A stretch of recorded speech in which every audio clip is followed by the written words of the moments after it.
Pesquisas em Enfermagem e Nutrição. Podcast Bibliotecando em Enfermagem e Nutrição. Episódio 7. Estudo da maturação do queijo Minas artesanal do Cerro.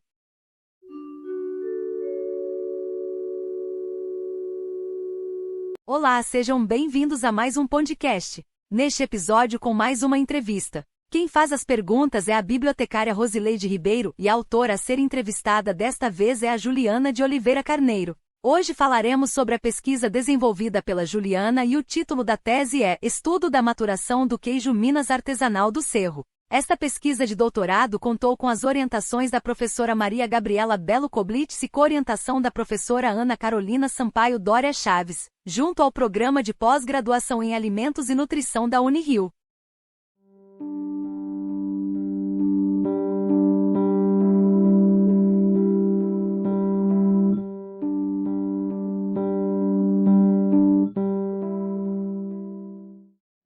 Juliana, seja bem-vinda.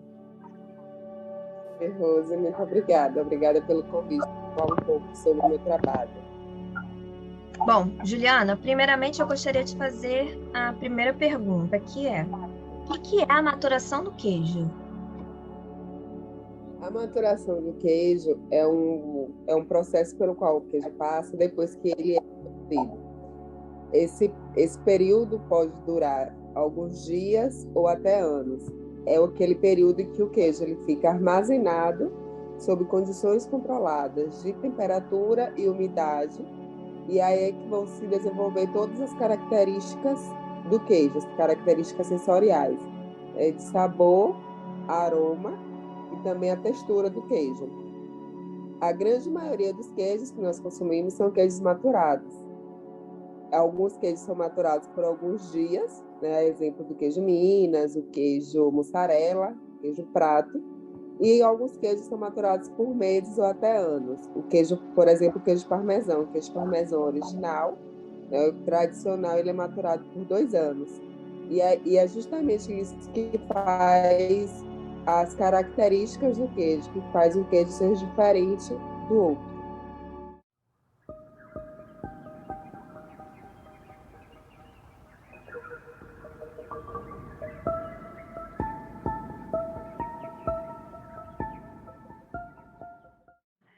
Qual é o tema da sua pesquisa, Juliana?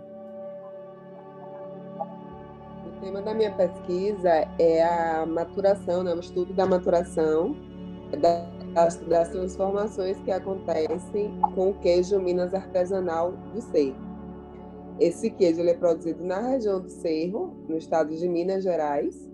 É uma região composta por 11 municípios e ele segue um modo tradicional de ser produzido.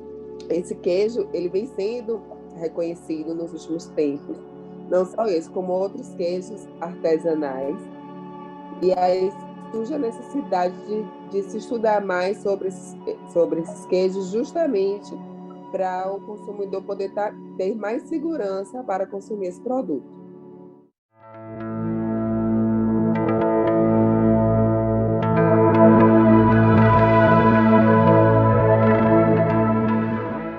Com a tua experiência de pesquisa, o que você acha que é mais oportuno destacar para o público leigo sobre o tema da tua pesquisa? É importante destacar que esses queijos, embora eles sejam produzidos numa mesma região, eles apresentaram características diferentes.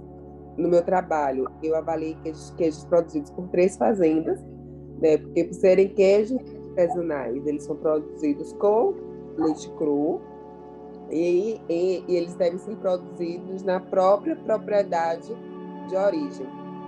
E aí, por conta disso, todas as propriedades que eu estudei estão situadas na cidade do Cerro. Elas estavam distantes a uns 20 quilômetros, mais ou menos, uma para outra, e mesmo assim esse queijo apresentou características diferentes. Essas características estão relacionadas com o leite utilizado nesses queijos, e por ser um queijo cru, por ser um leite cru é, não passou, né, por um processo, por um tratamento térmico, esse leite tem a microbiota nativa da origem do queijo, ou seja, da origem do leite, ou seja, a propriedade. E as características de temperatura e umidade diferiram muito também de uma propriedade para outra. Esse trabalho é importante porque ele busca a valorização dos queijos artesanais e essa relação entre o queijo e as características ambientais onde eles são produzidos. A característica da vegetação, do relevo, temperatura, regime de chuva, tudo isso influencia nas características sensoriais do queijo, principalmente as características de sabor e aroma.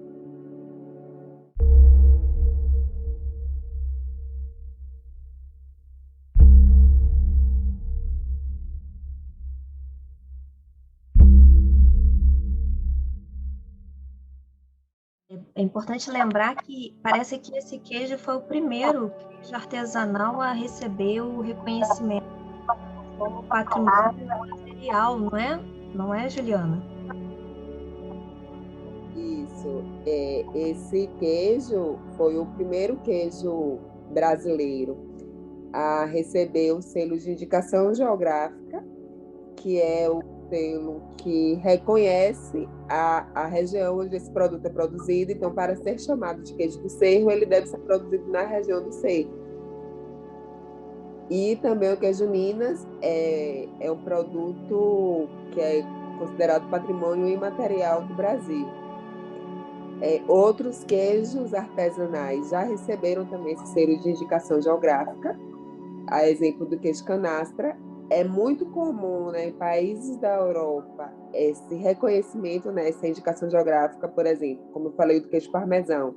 Né, o queijo, para ser parmesão, tem que ser produzido na região de Parmesão, né, que fica na Itália. O queijo Roquefort tem que ser produzido em Roquefort. O queijo Gorgonzola na região de Gorgonzola. O próprio champanhe, né, tem que ser produzido na região de Champagne, por isso que hoje a gente chama de espumante. Então, isso é muito importante, né, para o reconhecimento desses produtos e também a valorização desses queijos, né, e de vários produtos brasileiros.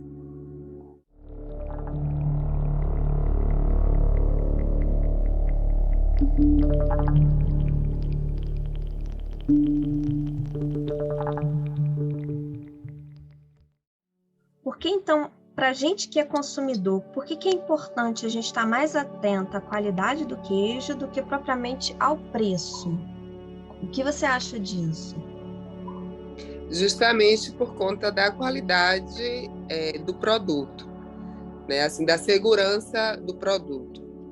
Tem muitos queijos que são produzidos com leite cru, sem tratamento e sem a maturação. Esses queijos, eles podem trazer algum agravo para a saúde de quem for consumir, né? Pode ser um queijo que está com contaminação muito grande. Então, por isso que a gente tem que dar preferência, né, aos queijos que têm uma preocupação maior com a qualidade e a segurança do produto. Por exemplo, um queijo fresco que tenha muitos furinhos, né? Esses furinhos é um indicativo de que aquele queijo foi produzido com leite de qualidade ruim, né? Porque aqueles furinhos significa que houve crescimento de micro-organismos, né? E aí aqueles furinhos vêm justamente da produção de gás dos micro-organismos que se multiplicaram naquele queijo. Um queijo fresco, como ele não passou por um processo de maturação, os micro-organismos não devem se produzir nesse período. Por isso que os queijos frescos eles devem ser feitos com leite pasteurizado. A pasteurização, né, que é o tratamento térmico, ela vai reduzir a carga de micro-organismos do leite, e aí, por conta disso, que não vai ter essa proliferação de micro-organismos depois da produção do queijo. Na maturação do queijo, todas aquelas características que eu citei que são desenvolvidas, elas são desenvolvidas a partir dos micro-organismos que podem estar presentes tanto no leite, quanto eles podem ser também adicionados ao produto, adicionados ao queijo para que eles se reproduzam, para que eles se multipliquem durante a maturação. Mas esses micro-organismos que são adicionados são micro-organismos de grau alimentício, ou seja, são micro-organismos que não vão trazer agravo para a saúde de quem for consumir aquele produto, né? São micro-organismos que são seguros. Então, por isso que a gente deve conhecer a origem do produto, né? A qualidade do queijo, evitar consumir, por exemplo, queijos que não estejam em refrigeração, né? Queijos que sejam vendidos em locais que a temperatura esteja muito alta. Então, a gente tem que ter esses cuidados para ter uma segurança maior do produto.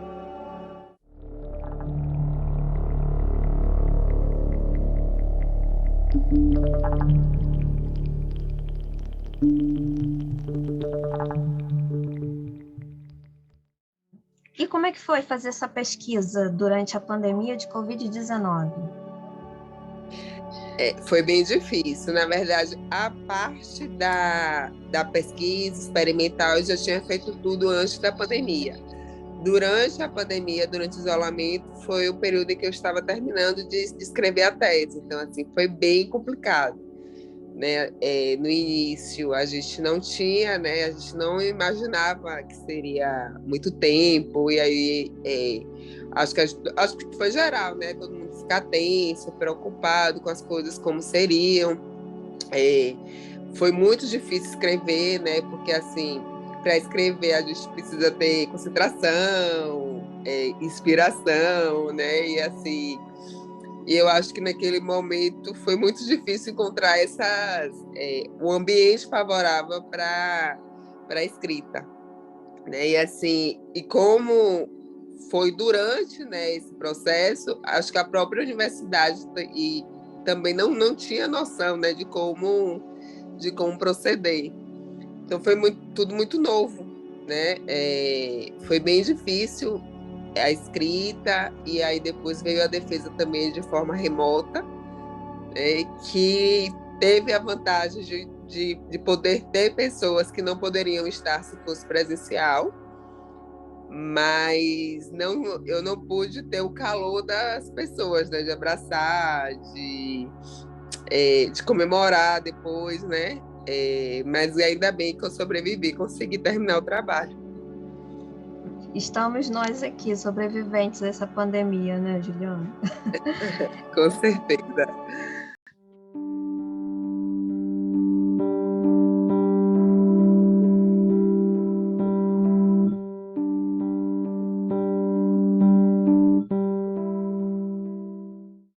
E como é que você acha que essa sua pesquisa pode contribuir para a sociedade?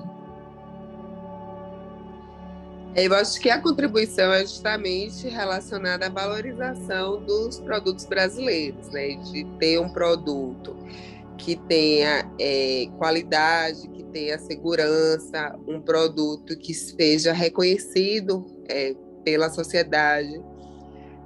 A gente tem muita questão de valorizar, né, os produtos que vêm de fora, sendo que a gente também produz ótimos queijos, né? Mas muita gente não conhece. E eu acho que o meu trabalho ele pode dar um reconhecimento para esse produto, né, para o queijo, para que mais pessoas conheçam e que também que ele vá para outros lugares, né? Por exemplo, esses queijos artesanais, eles não chegam na Bahia, por exemplo, né? Eles ficam muito restritos a Minas, né, e Rio e São Paulo, né? E aí, com esse reconhecimento, eu acho que a gente pode levar esse queijo para mais lugares do Brasil e que os brasileiros conheçam que a gente também faz queijos muito bons. Inclusive, nós tivemos vários queijos que já foram premiados em concurso da Europa, no concurso mundial de queijos que acontece na França. Um dos queijos que eu estudei já foi premiado. Então, acho que levar esse conhecimento ao público vai fazer com que as pessoas reconheçam, as pessoas, os comerciantes, né? Hoje a gente já tem produtos aqui, em restaurantes aqui no Rio, por exemplo, que tem pizza com queijo da canastra, tem restaurante que tem tábua só de queijos brasileiros. Então, acho que as pesquisas em torno disso fazem com que ocorra essa valorização do produto e que também inspirem outras pessoas a pesquisarem também outros queijos e que a gente evolua em relação a todos os produtos artesanais brasileiros.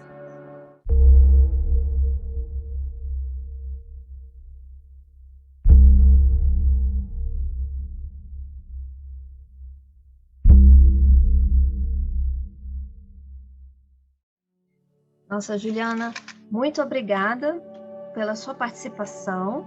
Ficamos muito felizes em conhecer mais uma criação brasileira.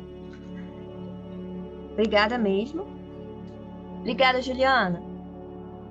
Eu que agradeço o convite. Muito obrigada. Tchau, tchau.